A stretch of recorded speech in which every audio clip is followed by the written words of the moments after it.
Yo guys, what's going on? Robert Warshak here, and we've got some exciting stuff. We got the announcement of the next Hearthstone expansion, Scholomance Academy. I don't know how many of you have played WoW and or know of Scholomance. It's a really fun dungeon back in WoW vanilla days, and even, you know, classic since it's returned. But overall, I'm really excited for this expansion because I used to run that, and they make it look very cheerful and happy, but in actuality, in WoW, Scholomance was an exceedingly dark, spooky place with a lot of undead and a lot of not this Romeo and Juliet scene that's painted in front of us here. So this is basically my first look. I've scrolled through a little bit of it, but I haven't really read any cards or done any sort of review yet. But as we know, obviously with every expansion, we're going to get a new board state. But what we care about the most is cards. And what we see here are dual class cards, very similar to back in the day with your Mean Streets of Gadgetsons, where we had the gangs, and each class or a pack of like 3 classes, I believe, was affiliated with a gang, and you could play certain cards for all of those classes. So this is actually very similar to Magic, where you have kind of like a dual land or dual card color. And as we can see here, we see like a Hunter Druid action, we have like Mage Rogue action, and we have Druid Shaman action. So even, okay, so that's interesting. So we have like Druid on both of these cards, but yet this one's Shaman and obviously this one's Hunter. So that's really cool. So I guess we'll take a look at the cards. What do we got going on here? All right, we have the Druid Hunter Legendary, a 3-mana 3/3. Choose one, give beasts in your deck +1/+1, or transform into a copy of a friendly beast. Wow. Okay, so did they not learn with Kel'Hazeth, like the Prince card, like a while ago, the 2-mana 2/2, give all minions in your deck +1? Was that never what? It's just give beasts in your deck +1/+1. Okay, my bad. All right, this card is not as good as I thought it was just a few short seconds ago because I didn't actually read the card. Okay, but the cool thing is the fact that Druid has a lot, like Quest Druid, the ability to have both choose one effects. So will this card see play? And the thing is, I'm not sure, because right now we're at a spot in Hearthstone where we have really good statted minions at a good mana cost that have powerful abilities. And this expansion here, she has a powerful ability, but she's not stat. She's just a 3-mana 3/3, right? Normally for 3 mana, you get a 4/3, a 3/4. And while her ability is powerful, her stats aren't.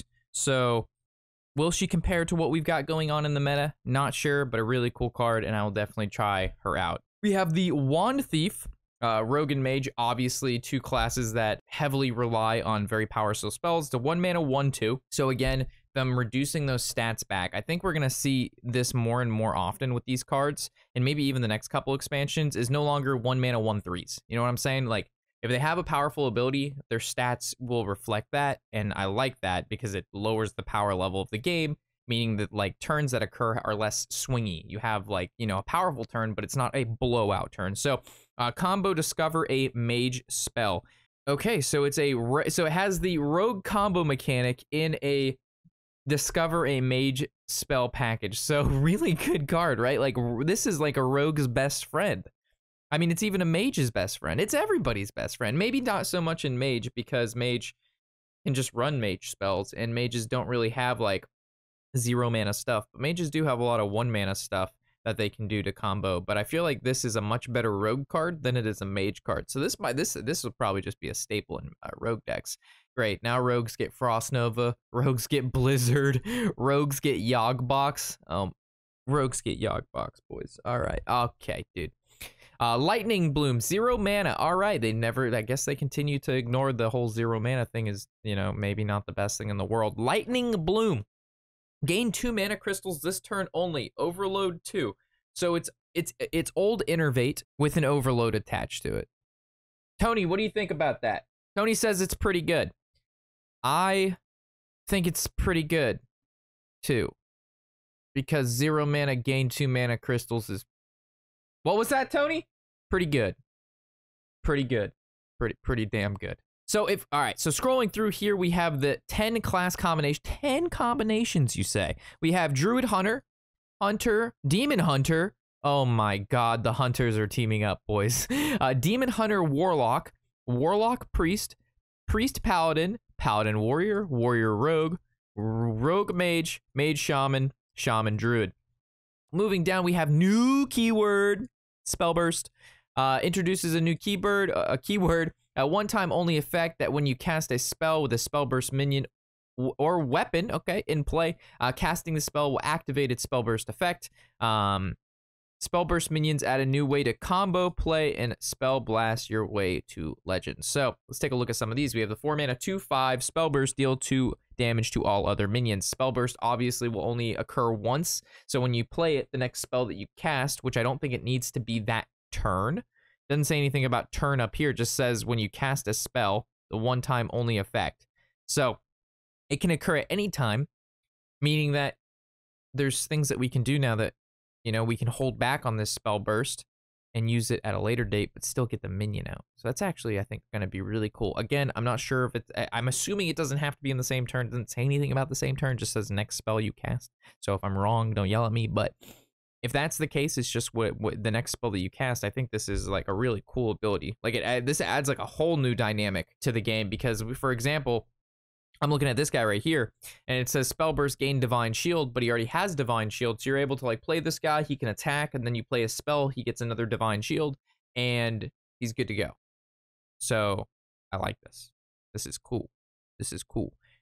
So this being a neutral card, this adds like an AoE mechanic to decks that don't have it. So looking at like, for example, Druid, looking at Rogues. So if, you know, the meta is very aggressive and there's a lot of 2 HP minions, which Demon Hunter has a lot of right now, being able to do 2 damage to them on top of having a 2/5 out is pretty good. It also is going to make counterplay from your opponent. So if you play a Spellburst minion and you can't combo with a spell that turn, but your opponent knows it's a very powerful one, you can kill the Spellburst minion so they don't get that effect. So it kind of adds some like incentive for minions to actually fight in a meta, as to sometimes right now where you can just ignore what your opponent's doing and just hit them in the face each and every turn, and there's not much they can do about it. So taking a look at the 2 shields, we have the 3-mana 4/2. We kind of already took a look at him. I think this card's very powerful. I am almost guaranteed this card's very powerful because it's a 4/2, but the thing is it has Divine Shield. So that means it's probably not going to just die to a 1-drop. Your opponent, let's say, best case scenario, it's a mage and they have to ping it off. They still just spent 2 mana popping a ping, and then they have to trade a minion or a spell. So they're already paying 3 mana to kill your 3-mana guy. And best case, this is going to be able to kill a minion.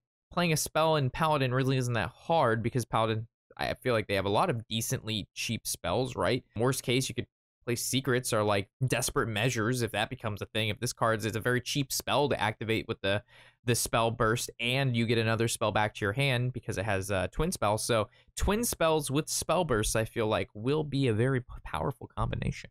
Looking at this Shaman card, we have the 2-mana 2/3 spell burst. Return a spell to your hand. Hold the phone. Wait a second. What? Return a spell to your hand. Does that mean when you play the spell, it returns to your hand, or do you get to pick the spell? Regardless, this card is very good. This is a control shaman's, like, being able to play the note taker, that's his name, taking notes, are ya? And then you get to play like an earthquake, and then you get the earthquake back. That's good. That's real good. All right, studies.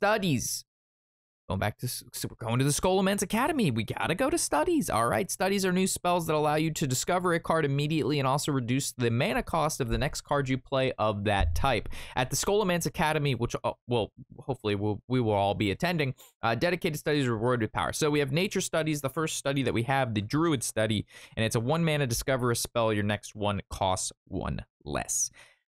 So it's just really good. So studying good confirmed. Nice, boys, nice. And then the bottom of this, they just talk about how this is the beginning of phase 2. But another keynote, I know this is a lot of excitement and this is a lot of new stuff, but this is also what kind of strikes a pose right here. This right here. So for those of you who haven't tuned into the stream or haven't made it to a podcast recently, we've talked about this a little bit. A new game mode is on its way to Hearthstone. So similar to like Tavern Brawl, Arena. A lot of people were thinking a new format, but they would say format, right? Because we have like standard format and wild format. Those aren't technically game modes. The game mode is just like ranked play, right? Like you just play the game normally. It's division, right? So new game mode, I'm assuming it very similar, maybe Brawliseum we could see as being a permanent game mode in the game where it's a pretty competitive sort of entry ticket in there. And then at the end of it, you get prizes, and that's will always be available. And then like each month there's different restrictions on what is allowed into the Brawliseum and things like that. So again, I don't know. I'm just saying that a new game mode is very exciting alongside a new expansion. And there's also not like a release date. It just says early, I believe, August for this. Yes. So it says Scholomance will launch worldwide early August, but it has no time on the new game mode. That's just something that they, sprinkled in there just to get us riled up, on top of already being pretty excited for the new expansion. So, of course, there's always pre-purchase stuff with this, and it'll give you cool stuff. But what's also cool is that if you log in now, you get a transfer student which is kind of interesting because I read it and I was like, this has different effects based on which game board you're on. And I was like, what does that mean? So there's apparently 25 different game boards, and depending on the game board you're on, he has 25 different possible combinations. So very fun and kind of janky card. I don't know how competitive this will be, obviously, because there's a lot of variance and like game boards. It's just random, right? So I'm sure some of the abilities will be,